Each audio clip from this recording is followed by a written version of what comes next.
नमस्कार, जय हिंद। मैं एडवोकेट आरती आपका चैनल पर स्वागत करती हूँ। अच्छा लगा धीरे धीरे देखकर कि धीरे धीरे ही सही आप लोग परिवार को बड़ा करने में मदद कर रहे हैं, सब्सक्राइब भी कर रहे हैं और परिवार धीरे धीरे ही सही लेकिन ये बड़ा हो रहा है। और अच्छी बात है कि ज़्यादा से ज़्यादा लोग और ज़्यादा से ज़्यादा परिवार के मेंबर बनने के बाद हम इन सब चीज़ों से सबक ले सकें, हमें पता चल सके कि दुनिया में क्या कुछ होता है और दुनिया में क्या कुछ हो सकता है और हमें इन सब चीज़ों से, इन क्राइम से, इस तरह के लोगों से, इस तरह की मानसिकता से कैसे दूर रहना चाहिए।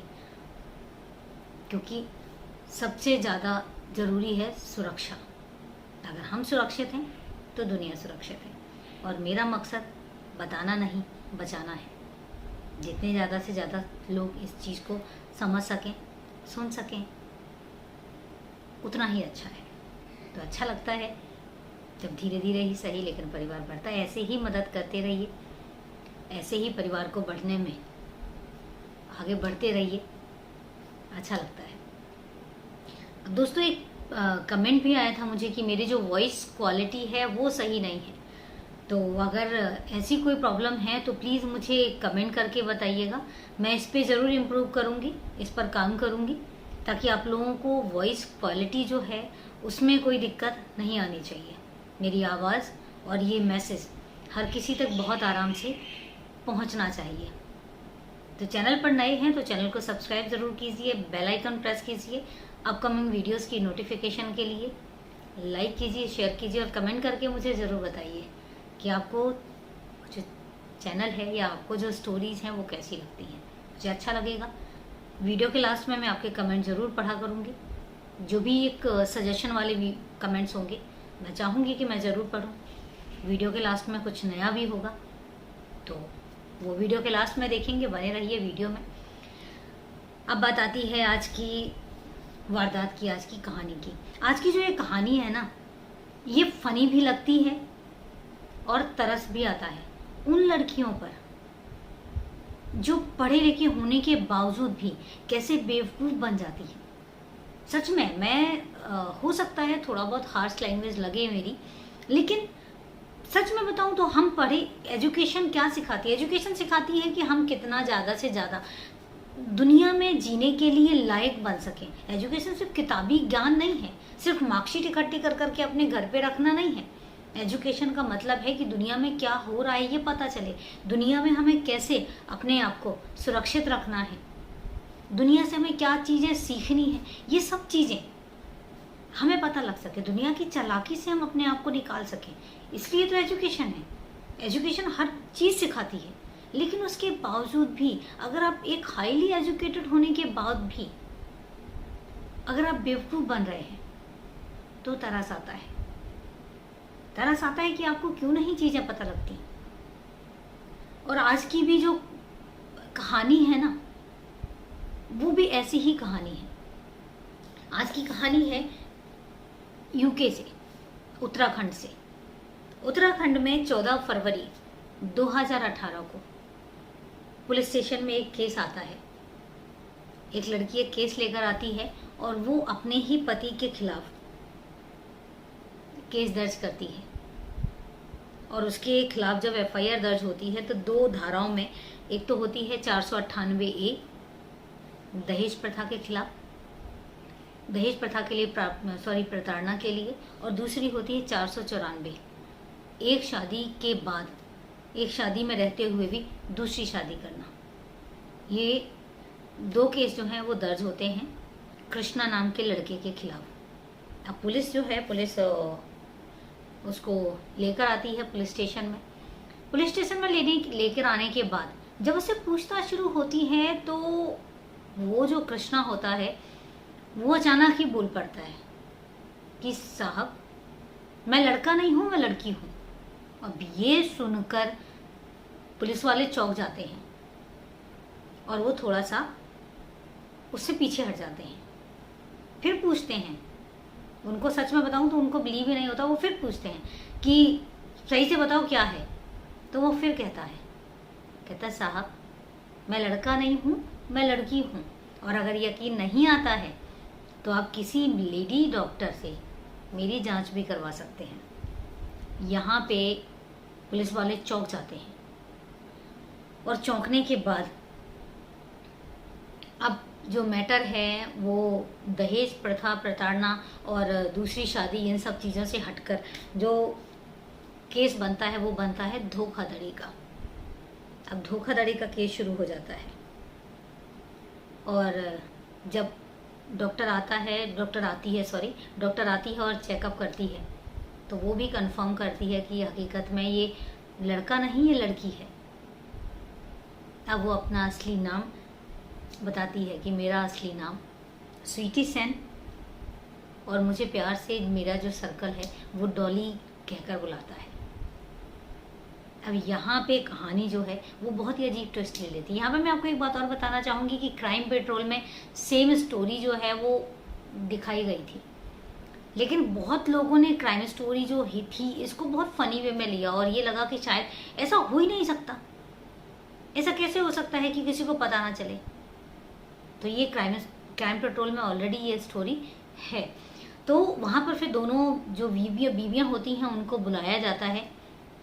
तो जो पहली बीवी होती है, पहली बीवी कहती है कि साहब मुझे एक दो बार कभी शक तो हुआ, लेकिन उसके बाद मैंने जब इनसे पूछा तो मुझे कुछ और ही आंसर मिला, तो मुझे कभी लगा नहीं। और दूसरी चीज़, इन्होंने मुझे इतना डरा धमका के रखा हुआ था कि मेरी हिम्मत ही नहीं हुई इनके खिलाफ कुछ बोलने की। वहीं पर जब दूसरी बीवी आती है और दूसरी बीवी से पूछा जाता है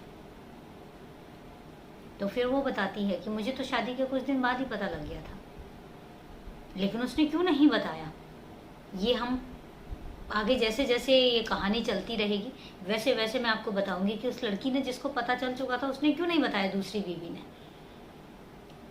तो ये है एक ऐसा सच जो झकझोर के रख देता है कि 2018 में 2012 से ये स्टोरी शुरू होती है, 2012 से लेकर 2018 तक उस लड़की को पता क्यों नहीं चला।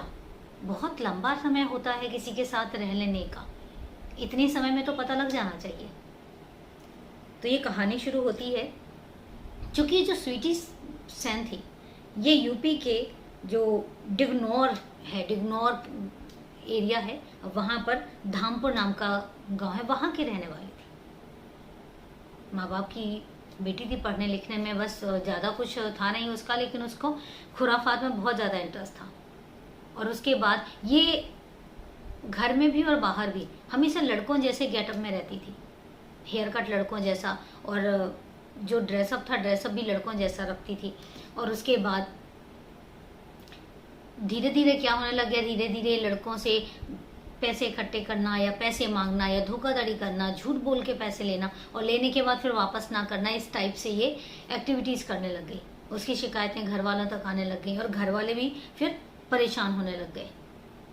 उसके बाद उसने क्या किया कि उसने फिर डिसाइड किया कि नहीं, अब मैं अपना जो गेटअप है वो लड़कों जैसा ही रखूंगी। तो इसने क्या किया, अपना एक प्रोफाइल बनाया, फेसबुक प्रोफाइल बनाया, फ्रेंड्स के साथ में क्या बोलते हैं, जो बॉयज़ ग्रुप में है वो उसमें रह के फ़ोटो खींच के और वो भी अपलोड करी फेसबुक उसमें।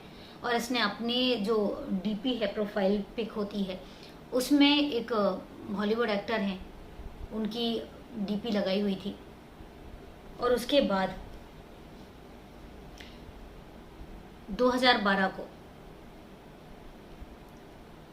जो यूके में एक जगह है वहाँ पे एक लड़की है, उसको फ्रेंड रिक्वेस्ट भेज दी। और ये खुद को जो बताता था, खुद को बताता कि मैं जो एमपी है, एमपी में अलीगढ़ है, अलीगढ़ में मैं सीएफएल फैक्ट्री का जो है वो मालिक हूँ, मैं सीएफएल फैक्ट्री चलाता हूँ और वो मेरे अंडर है। तो ये बहुत हाई फाई अपना स्टेटस दिखाता था, बड़ी बड़ी गाड़ियों में घूमना, बड़े बड़े सर्कल में रहना, बड़ी बड़ी गाड़ियों में फ़ोटो खींच के और वो फेसबुक पे अपलोड करना। तो एक अट्रैक्शन का जो सामान हो सकता है ये खूब जमा करके रखता था और हमेशा अपने आप को हाई फाई बताता था।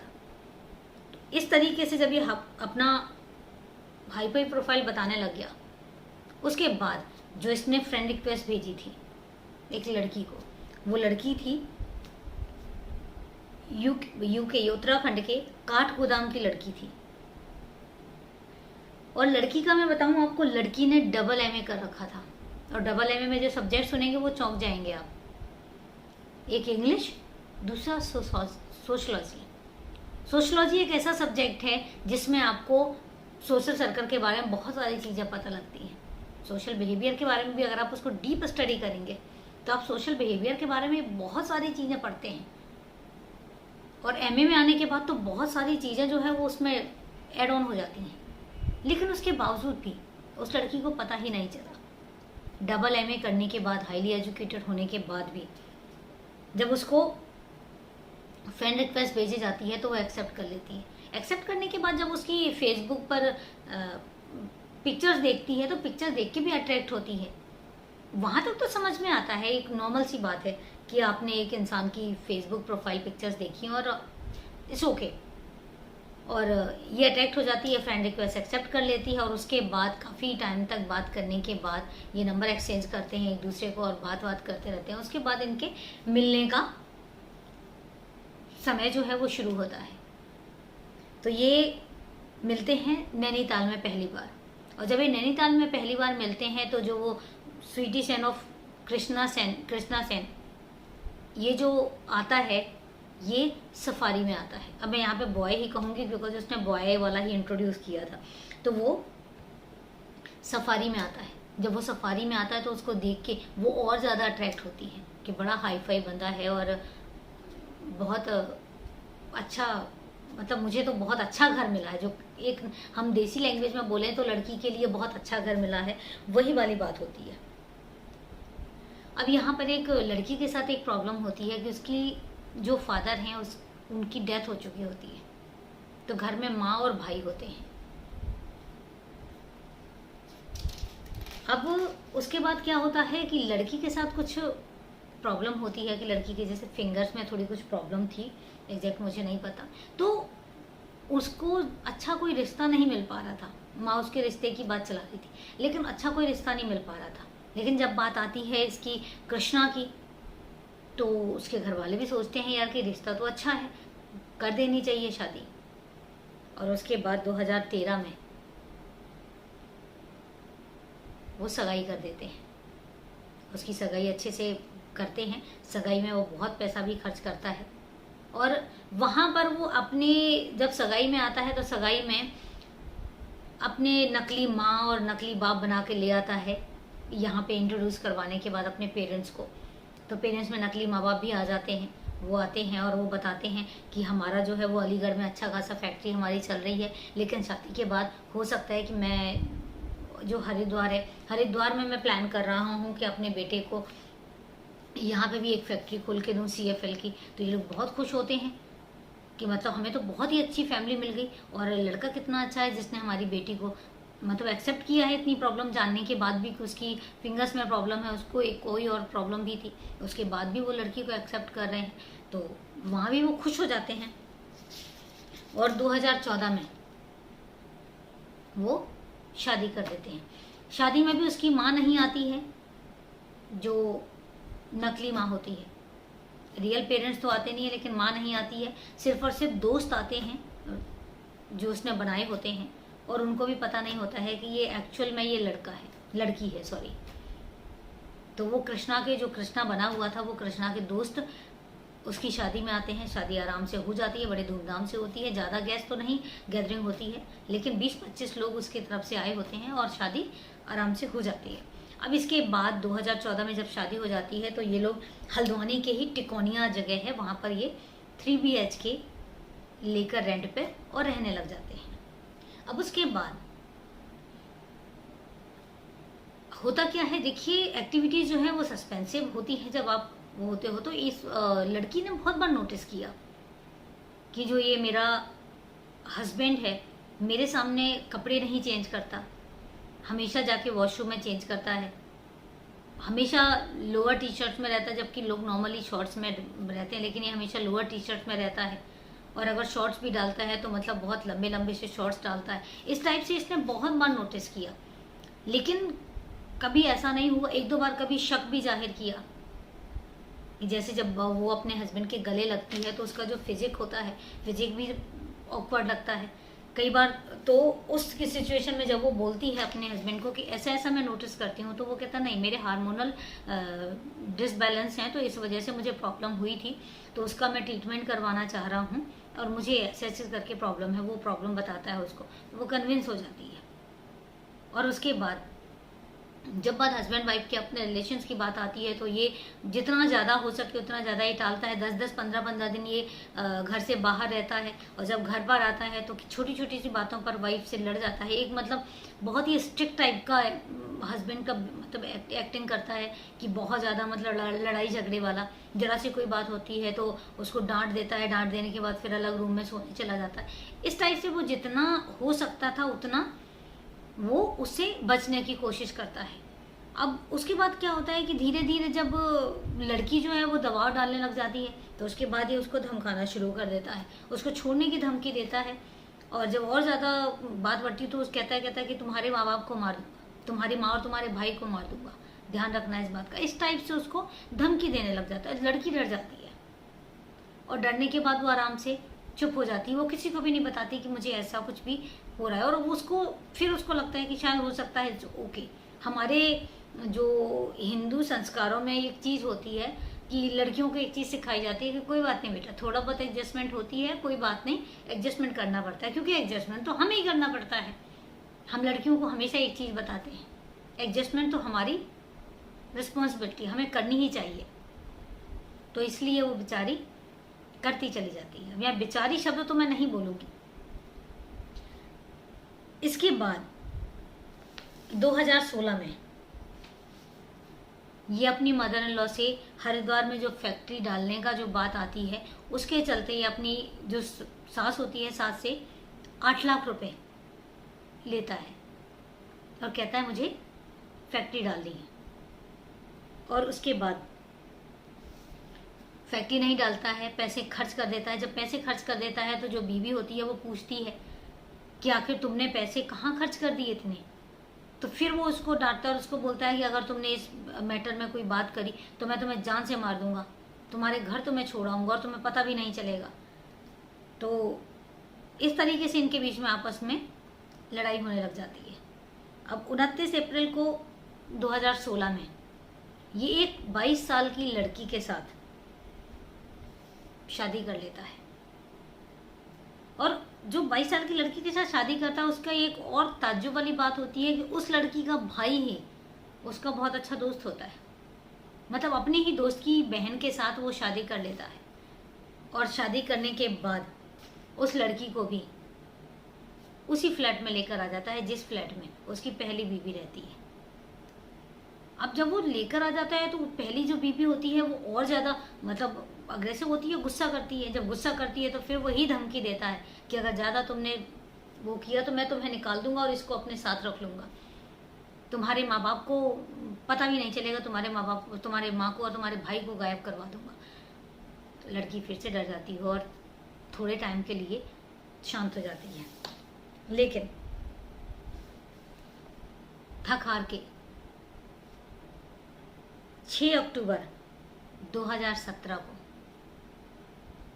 लड़की काठ गोदाम जो पुलिस स्टेशन होता है उसमें जाके कंप्लेन करवा देती है। कंप्लेन करती है, लेकिन पुलिस वाले क्या है, पुलिस वाले भी ज़्यादा इसको बॉदर नहीं करते, बस कंप्लेन लिख लेते हैं और कहते हैं कि हम इस पर गौर फरमाएंगे। लेकिन जब थोड़ा और 1-2 बार वो और जाती है और बात करती है कि साहब ऐसे ऐसे करके ऐसे मेरा छुटकारा करवाओ इस टाइप से, तो फिर वो जब इन्वेस्टिगेशन करते हैं तो और भी केसेस आते हैं, फ्रॉड के, फर्जरी के, इस टाइप से 420 के केसेस आते हैं उसके यहाँ पे कि ये मतलब लोगों से पैसे ले लेता है तो पैसे वापस नहीं करता, लोगों से प्रॉपर्टी के लिए पैसे मतलब धोखा करके प्रॉपर्टी के लिए पैसे ले लेता है।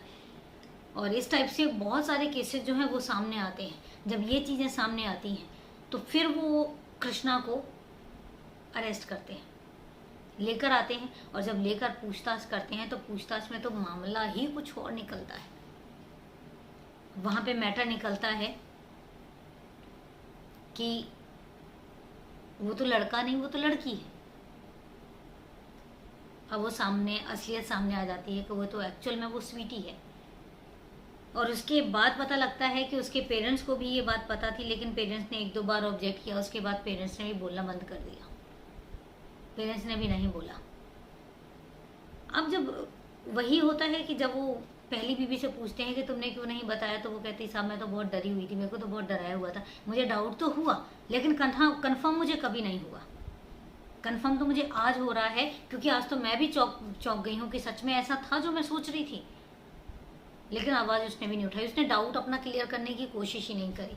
वहीं पर फिर दूसरी पत्नी को बुलाया जाता है। जब दूसरी पत्नी को बुलाया जाता है, उससे पूछा जाता है, तो वो कहती मुझे तो थोड़े दिन के बाद ही पता लग गया था कि लड़का नहीं ये लड़की है। तो उससे कहा जाता है कि फिर तुमने क्यों नहीं बताया, तुमने क्यों नहीं इसके खिलाफ आवाज़ उठाई। तो वो कहती है एक्चुअल में मैंने सबके अगेंस्ट जाके शादी की थी, अपनी मर्जी से शादी की थी, तो इसलिए सिर्फ और सिर्फ समाज के उससे मैंने नहीं बताया। और इस तरीके से ये मैटर जो है वो सबके सामने आता है। और ये मैटर बहुत हैरान कर देने वाला होता है जब ये न्यूज़ में भी आता है। बहुत वायरल हुआ था ये जो न्यूज़ है। तो ये थी पूरी कहानी। कैसी कैसी चीज़ें होती हैं। और मैं यहाँ पे यही चीज़ बोलूँगी कि लड़कियाँ अपने आप को इतना लाचार, इतना मजबूर ना समझें, सतर्क रहें, सजग रहें, क्योंकि जब आप कमज़ोर पड़ते हैं तब आप पर कोई चीज़ हावी होती है। आप गलत ना करें, लेकिन गलत बर्दाश्त भी ना करें। जब कोई चीज़ हद से बाहर चली जाए तो उस पर आवाज़ उठानी ज़रूरी है, और आवाज़ उठाई जानी चाहिए।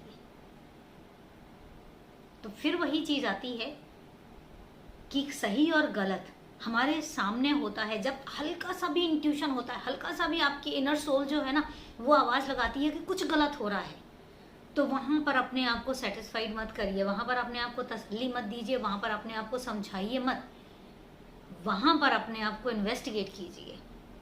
जिस चीज़ में आपको डाउट हो रहा है, जो चीज़ आपको परेशान कर रही है, उस चीज़ के तह तक जाइए कि क्या एक्चुअल में ये ऐसा है। 2 ही चीज़ें होंगी, या तो वो होगा या वो नहीं होगा।